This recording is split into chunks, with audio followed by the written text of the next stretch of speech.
நம்ம delta exchange மூலயமா கிரிப்டோவில் trade பண்ணோம்னா 2 விஷயமா அதை அப்ரோச் பண்ணலாம். ஃபர்ஸ்ட் ஆஃப் ஆல் ஃபியூச்சர்ஸில் நம்ம ட்ரேட் பண்ண போகிறோம்னா ஒரு சூப்பர் ட்ரெண்ட் இண்டிகேட்டர் யூஸ் பண்ணி, ஒரு ஆர்எஸ்ஐ இண்டிகேட்டர் யூஸ் பண்ணி, இல்லை மூவிங் ஆவரேஜ் இண்டிகேட்டர் யூஸ் பண்ணி, எப்போல்லாம் இதில் சிக்னல் வருதோ அப்போ நம்ம ட்ரேட் எடுக்கிறது ஒரு ரகம். இன்னொரு ரகம் என்னென்னா மார்க்கெட் மைக்ரோ ஸ்ட்ரக்சரை பேஸ் பண்ணி ஒரு சில ட்ரேடிங் டெசிஷன்ஸ் எடுக்கும் போது இந்த நார்மல் இண்டிகேட்டர்ஸில் வர வின்னிங் அக்யூரசியை விட இதில் வின்னிங் அக்யூரசி ரொம்பவே அதிகமாக இருக்கும். ஸோ அப்படிப்பட்ட ஒரு செட்டப் தான் இந்த வீடியோவில் டீட்டெயிலாக பார்க்க போகிறோம். ஸோ அதுக்கு ஃபஸ்ட்டு நம்ம என்ன பண்ணோம்னா ஜென்ரலாக ஒரு ஸ்டாக் மார்க்கெட் அசம்ஷன் எடுத்துப்போம். இப்போது ஸ்டாக் மார்க்கெட்டில் ஜொமேட்டோ, பேடிஎம் இந்த மாதிரிலாம் ஒரு ஐபிஓ வரும்போது என்ன ஆகுதுன்னா ஏகப்பட்ட இன்வெஸ்டர்ஸ் வந்து எனக்கும் ஐபிஓவில் அப்ளை பண்ணணும்னு ஏகப்பட்ட ஒரு டிமாண்ட் இருக்கும். எந்த அளவுக்கு அந்த கம்பெனி ரொம்பவே நல்ல கம்பெனியோ அந்த அளவுக்கு டிமாண்ட் இருக்கும்.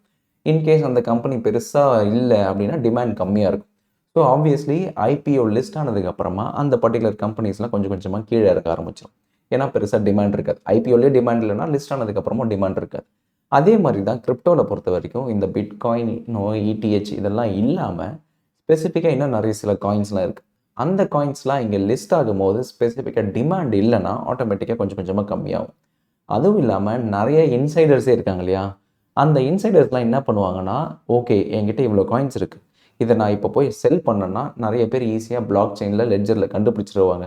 ஏன்னா உள்ளே இருக்கிற ஒரு சேஃப் ஃபார் எக்ஸாம்பிள் ஒரு கம்பெனியோட சிஇஓவை வைக்கிறார், ஒரு கம்பெனியோட சிடிஓ வைக்கிறாருன்னா ஆப்வியஸ்லி எக்ஸ்சேஞ்சில் தெரிய ஆரம்பிச்சிடும்.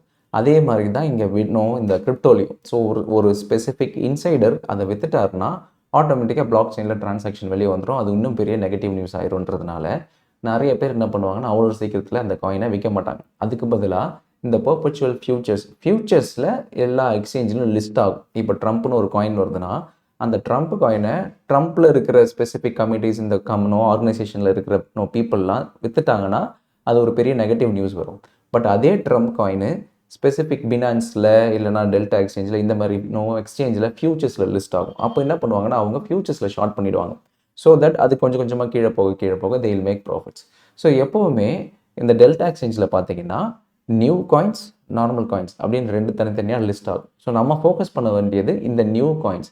ஏதாவது புது காயின் வந்துகிட்டே இருக்கா அப்படின்னு மானிட்டர் பண்ணணும். அப்படி வந்துச்சுன்னா அதை நம்ம ஷார்ட் பண்ணணும்.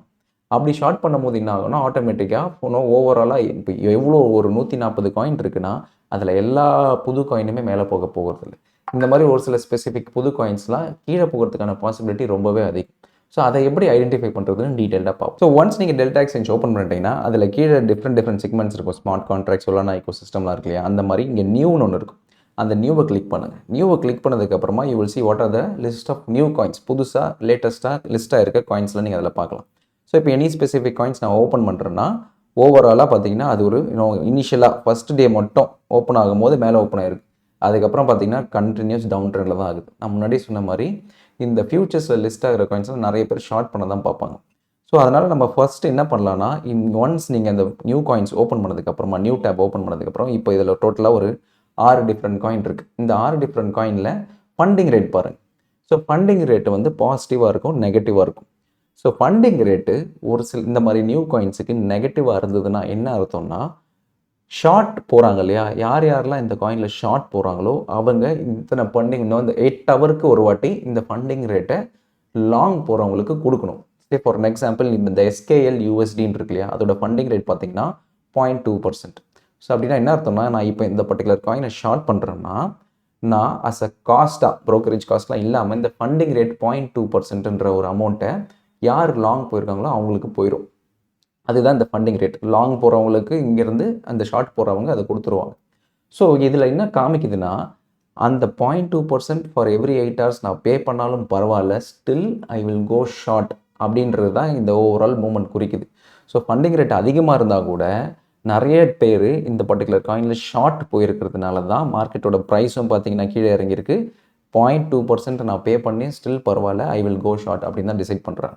ஸோ நம்ம ஃபோக்கஸ் பண்ண வேண்டியது இந்த நியூ காயின்ஸ். ஸோ இந்த நியூ காயின்ஸ் எதெல்லாம் இருக்கோ அதை ஷார்ட்டிங் ஆப்பர்ச்சுனிட்டியாக நம்ம யூஸ் பண்ணிக்கணும். ஸோ ஃபஸ்ட்டு டே மட்டும் வெயிட் பண்ணிவிட்டு ஃபஸ்ட்டு டேக்கு அப்புறமா எப்போ அது ஃபஸ்ட்டு டேயோட லோவை பிரேக் ஆகுதோ அப்போ வி வில் கோ ஷார்ட். அந்த ஃபஸ்ட்டு டேயோட ஹையை நம்ம ஸ்டாப் லாஸாக வச்சுக்கலாம். அப்படி வச்சுக்கிட்டு ஜஸ்ட் நம்ம கேரி ஓவர் பண்ணிக்கிட்டே இருந்தாலே அந்த கம்ப்ளீட் டவுன் ட்ரெண்டை நம்ம ரைட் பண்ணிடலாம். எப்போ ஜஸ்ட் ப்ரீவியஸ் டே ஹையோட அது மேலே போகுதோ ட்ரையல் பண்ணிகிட்டே போங்க. ப்ரீவியஸ் டே ஹையோட அது மேலே எப்போ க்ளோஸ் ஆகுதோ அப்போ நம்ம அந்த பொசிஷனை க்ளோஸ் பண்ணிடலாம். ஸோ ஓவராலாக இந்த மாதிரி பண்ணாலே வெயிட் அண்ட் ட்ரேட் ஆப்பர்ச்சுனிட்டி மாதிரி எல்லா நாளும் ட்ரேட் பண்ணாமல் எப்போ புதுசாக ஒரு காயின் லிஸ்ட் ஆகுதோ அந்த காயினை மானிட்டர் பண்ணிவிட்டு அந்த காயின் எப்போ டவுன் ட்ரெண்ட் ஸ்டார்ட் ஆகுதுன்னு பாருங்கள். ஸ்டார்ட் ஆனதுக்கப்புறமா you initiate the short position. அப்படி பண்ணிட்டாலே போதும். அது இல்லாமல் செகண்ட் என்னென்னா, இந்த ஏதாவது ஒரு ஸ்பெசிஃபிக் காயின், இந்த ஷார்ட் பண்ண காயின்ஸோட ஃபண்டிங் ரேட்டு நெகட்டிவ்லேருந்து பாசிட்டிவ் ஆயிடுச்சுன்னா அப்போ கூட நம்ம அதை க்ளோஸ் பண்ணிக்கலாம். ஏன்னா அப்போ அந்த மாதிரி ஆயிடுச்சுன்னா என்ன அர்த்தம்னா, நிறைய பேர் ஷார்ட்லேருந்து லாங்குக்கு ஷிஃப்ட் ஆகிறாங்க. ஸோ ப்ராபப்ளி நம்ம அந்த டைமில் கூட க்ளோஸ் பண்ணிக்கலாம். இன்கேஸ் இப்போ இந்த ஃபண்டிங் ரேட்டில் இதெல்லாம் பார்த்தீங்கன்னா புது காயின் தான், ஆனால் ஃபண்டிங் ரேட் பாசிட்டிவில் இருக்குது. ஸோ அப்படி இருக்கும்போது இது நம்ம ஷார்ட் பண்ணோன்னா லாங் போகிறவங்க நமக்கு ஃபண்டிங் கொடுப்பாங்க. ஸோ இதுக்கு வந்து நம்ம we have to wait until அந்த ஃபண்டிங் ரேட்டு நெகட்டிவ் ஆகிற வரைக்கும் நம்ம வெயிட் பண்ணலாம். So overall rules simple. இது வெறும் ஷார்ட் ஒன்லி ட்ரேட் தான், லாங் கிடையாது. அண்ட் செகண்ட், இது இன்ட்ராடே கிடையாது, இது பொசிஷனல். நம்ம ஒன்ஸ் ஷார்ட் எடுத்ததுக்கு அப்புறமா எப்போ அது ப்ரீவியஸ் டே ஹைக்கு மேலே க்ளோஸ் ஆகுதோ அப்போ தான் அந்த ஷார்ட்லேருந்து நம்ம எக்ஸிட் பண்ணுவோம். அப்படி இல்லைனா எப்போ அந்த ஃபண்டிங் ரேட்டு நெகட்டிவ்லேருந்து பாசிட்டிவ் ஆகுதோ அப்போ தான் க்ளோஸ் பண்ணுவோம். அண்ட் ஓவராலாக இதுக்கு என்ன தான் 20x லெவரேஜ் இருந்தாலும் நீங்கள் அதிகமாக லெவரேஜ் எடுத்து ட்ரேட் பண்ணாதீங்க. ஏன்னா இந்த மாதிரி சில காயின்ஸ்லாம் ஒரே நாளில் 40, 50, 60, 70% கூட இன்க்ரீஸ் ஆகும். ஸோ லெவரேஜ் எடுத்து பண்ணிங்கன்னா சடனாக ஓவராலாக வித்தின் ஜஸ்ட் ஒரு ஃப்ராக்ஷன் ஆஃப் செகண்டில் பர்ஸ்ட் அவுட் ஆகிறதுக்கு நிறையவே சான்ஸ் இருக்குது. அண்ட் தேர்டு, எப்போ வந்து அந்த டவுன் ட்ரெண்ட் ஸ்டார்ட் ஆகுதோ அப்போ ஷார்ட் பண்ணுங்கள். அந்த ஃபஸ்ட் டே ஓகே லிஸ்ட் ஆகிடுச்சு, நெக்ஸ்ட் டே பார்த்தீங்கன்னா அது கீழே போகுது, அந்த தேர்ட் டே பார்த்தீங்கன்னா திருப்பி மேலே தான் போயிருக்கு. ஸோ ஓவராலாக அதை நீங்கள் ஒரு லோவர் டைம் ஃப்ரேமில், ஒரு 3 hours டைம் ஃப்ரேமில் வச்சுட்டு ஓகே இப்போ இங்கே கீழே இறங்கியிருக்கா, இப்போ நான் ஷார்ட் பண்ணுறேன், ப்ரீவியஸ் ஸ்விங் ஹையை நான் ஸ்டாப் லாஸாக வச்சுக்கிறேன் அப்படின்னு வச்சு கூட நீங்கள் பண்ணலாம்.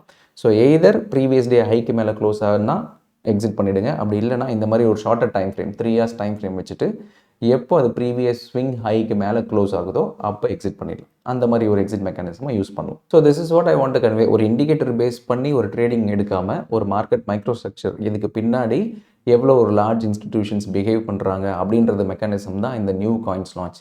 ஸோ இந்த நியூ காயின்ஸ் லான்ச் டெல்டா எக்ஸ்சேஞ்சில் மட்டும் இல்லை, பினான்ஸு, பிஒய்டி அந்த மாதிரி ஏகப்பட்ட எக்ஸ்சேஞ்சில் இந்த மாதிரி புது காயின் வரும்போது மோஸ்ட் ஆஃப் த காயின்ஸ் இந்த டவுன் ட்ரெண்ட் தான் கண்டினியூ ஆகும். ஸோ அதை பேஸ் பண்ணி தான் நம்ம இந்த ஒரு ட்ரேடிங் சிஸ்டமே டிரைவ் பண்ணியிருக்கோம். So this is what I want to convey. இதில் ஏதாவது டவுட்ஸ்னால் நீங்கள் கமெண்ட்ஸில் மென்ஷன் பண்ணுங்கள், நான் அட்ரஸ் பண்ணுறேன்.